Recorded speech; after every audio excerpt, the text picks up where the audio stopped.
I remember during the time of Anita Sarkeesian, there was this game called Hatred. And in that game, you got to play as a mass shooter. There was no genuine story to it. There was no rhyme or reason. You're just a guy that hates society. And you pick up an assault rifle and you go out and you shoot civilians. And eventually, like, the cops come after you and you shoot them. And then the SWAT comes after you and you shoot those as well. And I think, like, the military comes after you after a while. And you get points by shooting civilians. And the game is kind of meh. I mean, the controls are bad, the gameplay is bad, but the game sold extremely well because at the time it gave the middle finger to social justice. Like, social justice activists didn't want people to see that game, and so people bought it out of spite. They bought it just to piss off the journalists. And again, like, the game wasn't pretty good. Now, another story is the movie Joker. The movie Joker comes out, and again, the mainstream media is horrified. It basically says that the movie is about incels, that there's going to most likely cause shootings if people go see it, and people went to see it, nothing happened. It made a lot of money, it was a huge commercial success, and on top of that, the movie was good. And so what we notice is that there is this marketing of counter-signaling where you're promoting a product based on spite. It's like, you hate the other side, buy my shit. And sometimes the product can be good, sometimes the product can be bad. But what is definitely the case is that it's only companies that are fighting against the mainstream culture that can use this type of marketing. It doesn't work for the mainstream culture. They tried it. In fact, like, this was the tactic that they tried plugging into with a lot of crappy shit, and it didn't work. Female Ghostbusters. Like, female Ghostbusters is like, look, Milo Yiannopoulos and his squad is harassing our actors just because they're female. Look at those bigots attacking us. If you support feminism, come watch our movie. And women themselves didn't go watch it. It was a flop. They tried the same with Charlie's Angels. They tried the same with LGBT games. They tried the same with many other stuff. Where it's basically like, hey, stick it to the bigots. You know, come watch Captain Marvel. Come watch our shit. Because we're sticking it to the bigots. And it just doesn't work. However, this tactic, especially when the pendulum is in full swing, when we're moving from a culture to another, may genuinely work. And the thing is, like, if it actually works, and if it's actually profitable, eventually the big companies are going to get a message. They're already getting a message with the Bud Light boycotts, the massive failure of DEI AAA from last year.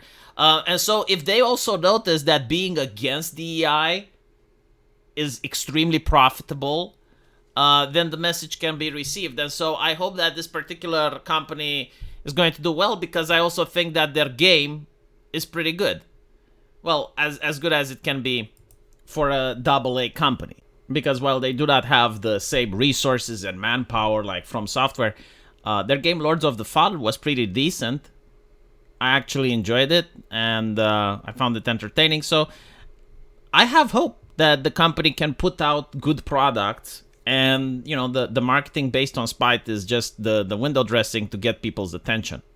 And what they're doing is that they're also horrifying game journalists, because they're bypassing them altogether in order to reach the actual player. So, like, on their Twitter account, they're asking their own player base, how would you like us to design our characters? And this is also something that I see Koreans do. Like, I'm playing Nikkei, and every couple of months or so, you log on to the game, and there's a survey. And they reward you with gems, which is the currency in that game. And when you take the survey, like, they're asking you a lot of interesting questions, like, how do you find the difficulty of the game? What collabs would you like to see in the future? What do you think about our characters? Like, are they too sexualized? Are they desexualized? Like, what would you like to see in the game in the future? And they generally take into account the feedback from the players, right? And compare this with AAA companies in the West that just act like they know better. They act like they're your moral superior, and they will flat out say, like, no, gamers want pronouns, gamers want inclusivity, gamers want this and that. And they just dictate to the customer what the customer wants. And so the customer feels excluded and alienated, and they don't recognize the company anymore. Meanwhile, you have like these AA companies that are showing this level of goodwill by asking questions that we already know the answer to, but we've been gaslit for so long and saying like, no, actually, like gamers don't want pretty female characters. Gamers want realism. And so they're receiving these interesting responses, right? Based on realism. A lot of the time, we would see, these androgynous female characters that are made in Western gaming, and the argument would be, well, like this is how women look like in real life. Like this is normal. This is how women look like. You're just a gooner. You just like boobies. The Melanie Mac argument, the new Melanie Mac, right? Not the Melanie Mac from 4 months ago. How do we call her? Legacy Melanie Mac, right? Like the legacy Melanie Mac would agree with this. The new one may disagree. I don't know. Like she changes her stances. It's very convoluted. It's difficult to interpret her. I need to get like some experts that interpret Nostradamus. Like maybe they can interpret Melanie Mac as well, because her opinions are very, very interesting. It's based on the pushback that she's receiving. But anyway, right? So now, because they're actually hiring real women, they're hiring real actors in order to do the motion capture.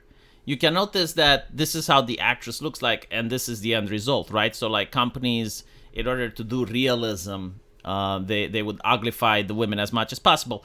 The reason they're doing it, what they mean by realism is wordplay. Like they're not really interested in realism. What they're interested is in inclusivity. And I keep giving this example, nobody likes to see a morbidly obese cat, right? Like imagine a pet, like a cat, that's 20 kilograms, right? So it's like a morbidly obese cat. Like when you see that, you would shame the owner. You would be like, why are you mistreating this animal? Like what is wrong with you, right?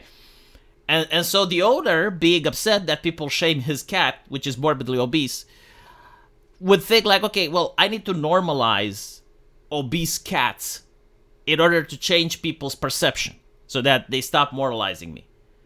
And so they will try to push morbidly obese cats in every advertisement, in every commercial, in every video game. Like everywhere you see, the cats are always represented as being morbidly obese.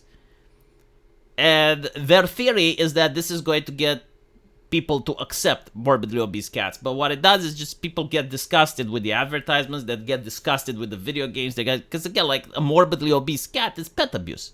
Like it's animal abuse. Like a cat shouldn't look this way. And so they freak out, right? It's the reaction that they're getting is not what they're expecting. So they're lashing out at the people that are attacking the video games, the advertisements, right? Because they know why they're being attacked. And deep down inside, like the video game wasn't there to create entertainment. It was to normalize the concept of obese cats. And so now you have a company that's basically saying maybe realism isn't what people want. Maybe people want attractive and aspirational. And this was the case in most of fiction throughout human history. Like people want to see aspirational characters. Because we see average people in our day-to-day lives. Well, for movies and games, you need to pay money. Like you need to pay for this entertainment. And so, like, when you pay money, you do want to see something aspirational because you also want to improve yourself. You want to enrich yourself. And this is what the public votes. I'm actually surprised that 2.3% of the people voted no. I can understand the people that don't care.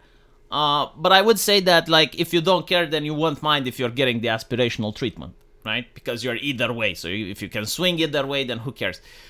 But you can see that a huge chunk of the player base does care. And game developers know people care because otherwise they would just use stick figures, right? Like stick figures are cheaper to draw, they're cheaper to animate. Like you would cut so much of the budget if the way the character looks wouldn't be relevant. Anyway, right, let me know what you guys think, and I'll see you in the comment section. Take care.